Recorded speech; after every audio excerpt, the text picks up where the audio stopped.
حضرت شیخ ابو حمزہ رحمت اللہ علیہ اپنی مجلس واعظ میں قرب کے موضوع پر تقریر کر رہے تھے۔ اتفاق سے اس مجلس میں حضرت شیخ ابو الحسن نوری رحمت اللہ علیہ بھی موجود تھے۔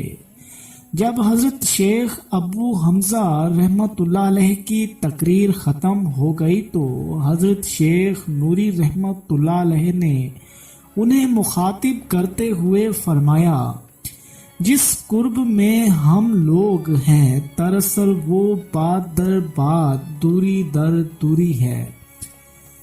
حضرت شیخ ابو حمزہ رحمت اللہ علیہ نے فرمایا، شیخ پھر ہمیں کیا کرنا چاہیے؟ حضرت شیخ ابو الحسن نوری رحمت اللہ علیہ نے فرمایا، جب بندہ اللہ کو پہچان لے اور اس میں واعظ گوئی کی صلاحیت موجود ہو تو اسے واعظ کہنا چاہیے۔ اگر اللہ کو پہچانے بغیر کوئی واعظ کہتا ہے تو اس کی تقریروں کی بلا یعنی مصیبت بندوں اور شہروں میں پھیل جاتی ہے۔ پھر اسی مجلس میں حضرت شیخ ابو الحسن نوری رحمت اللہ علیہ نے فرمایا، وجد کی حقیقت کا اظہار اس لیے ممنوع قرار دیا گیا ہے کہ وجد ایک ایسا شعلہ ہے جو سر کے اندر بھڑکتا ہے اور شوق کے ذریعے ظاہر ہوتا ہے۔ ایک اور موقع پر حضرت شیخ نوری رحمت اللہ علیہ نے فرمایا، سنت کے اتباع کے بغیر اسلام کا راستہ نہیں ملتا۔ صوفی کی تعریف یہ ہے کہ نہ تو وہ کسی کی قید میں ہو اور نہ کوئی اس کی قید میں۔ ایک اور موقع پر صوفیہ کی تعریف کرتے ہوئے فرمایا، صوفیاء کی روحیں غلاظت بشری سے آزاد، قدورت نفسانی سے صاف اور خواہشات مبرز ہوتی ہیں۔ تصوف نہ تو رسم ہے اور نہ علم، اگر رسم ہوتا تو مجاہدت سے اور علم ہوتا تو تعلیمات سے حاصل ہو جاتا۔ حضرت شیخ ابو الحسن نوری رحمت اللہ علیہ کا مشہور قول ہے، تصوف ایک اخلاقی شے ہے جو اللہ تعالیٰ کے اخلاق و عادات اختیار کرنے سے حاصل ہوتا ہے۔ دنیا دشمنی اور خدا دوستی کا نام تصوف ہے۔ حضرت شیخ ابو الحسن نوری رحمت اللہ علیہ فرمایا کرتے تھے، میں نے ایک بار طواف کے دوران یہ دعا مانگی کہ اے اللہ مجھے وہ مقام اور وصف عطا فرما دے جس میں کبھی کوئی تغیر نہ ہو۔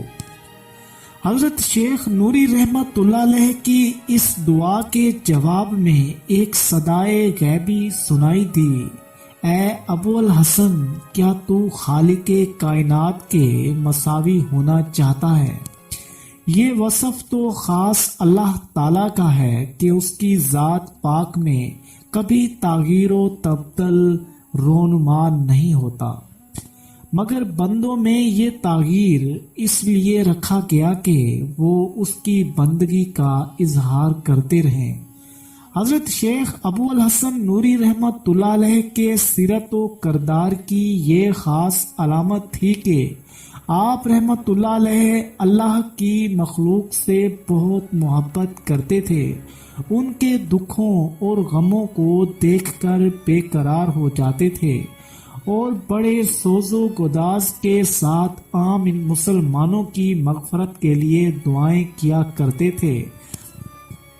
مشہور بزرگ حضرت شیخ جعفر خدری رحمت اللہ علیہ کا بیان ہے کہ میں نے اپنے کانوں سے حضرت شیخ ابو الحسن نوری رحمت اللہ علیہ کو مناجات کرتے سنا، اے اللہ تو نے اپنے بندوں کو پیدا کیا اور پھر انہی کو دوزخ کا عذاب دے گا، لیکن تیرے اندر یہ قدرت بھی تو ہے کہ تو ابو الحسن کے وجود سے جہنم کو بھر دے اور اس کے بدلے میں تمام دوزخیوں کو جنت میں داخل فرما دے۔ حضرت شیخ جعفر خدری رحمت اللہ علیہ فرماتے ہیں کہ میں نے اسی رات خواب دیکھا، کوئی کہنے والا کہہ رہا تھا، ابو الحسن کو ہمارا یہ پیغام پہنچا دو کہ مخلوق کی محبت کے بدلے میں ہم نے اس کی مغفرت فرما دی۔ یہی وہ جذبہ جان نثاری تھا کہ جس کے زیر اثر حضرت شیخ نوری رحمت اللہ علیہ مقتل میں آگے بڑھ کر اپنی گردن تلوار کے نیچے رکھ دی تھی، اور جب جلاد نے اس بے قراری اور اجلت کا سبب پوچھا تو آپ رحمت اللہ علیہ نے فرمایا تھا، میں اس لیے پہلے قتل ہونا چاہتا ہوں کہ میرے ساتھیوں کو زندگی کی چند سانسیں مل جائیں۔ ایک دن آپ رحمت اللہ علیہ کے خدمت گاروں نے دیکھا کہ حضرت شیخ نوری رحمت اللہ علیہ راستے میں بیٹھے رو رہے تھے، اور آپ رحمت اللہ علیہ کے قریب ہی ایک اجنبی شخص بھی بیٹھا ہوا گریہ وزاری کر رہا تھا۔ پھر جب وہ شخص چلا گیا تو آپ رحمت اللہ علیہ نے اپنے مریدوں سے مخاطب ہوتے ہوئے فرمایا، وہ ابلیس تھا، اس نے اپنی عبادت کو یاد کر کے اس قدر گریہ وزاری کی کہ مجھے بھی رونا آ گیا۔ ایک دن ایک نابینا شخص حضرت شیخ نوری رحمت اللہ علیہ کو راستے میں ملا، وہ بآواز بلند اللہ اللہ کا ورد کر رہا تھا۔ حضرت شیخ ابو الحسن نوری رحمت اللہ علیہ نے اس شخص کو مخاطب کر کے فرمایا، تو کیا جانے کہ اللہ کون ہے؟ اگر جان لیتا تو ایک لمحہ بھی زندہ نہیں رہ سکتا تھا۔ جیسے ہی حضرت شیخ نوری رحمت اللہ علیہ کی زبان مبارک سے یہ الفاظ ادا ہوئے، آپ رحمت اللہ علیہ غش کھا کر زمین پر گر پڑے۔ پھر جب ہوش آیا تو شیخ نوری رحمت اللہ علیہ ایک ایسے جنگل میں جا پہنچے جہاں بانس کی پھانسیں آپ رحمت اللہ علیہ کے پورے جسم میں چبھی ہوئی تھی۔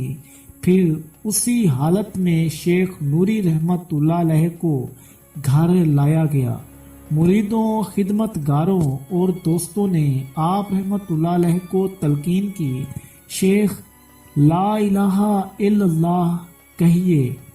حضرت ابو الحسن نوری رحمت اللہ علیہ نے فرمایا، تم لوگ جس کے ذکر کی تلقین کر رہے ہو میں اسی کے پاس تو جا رہا ہوں۔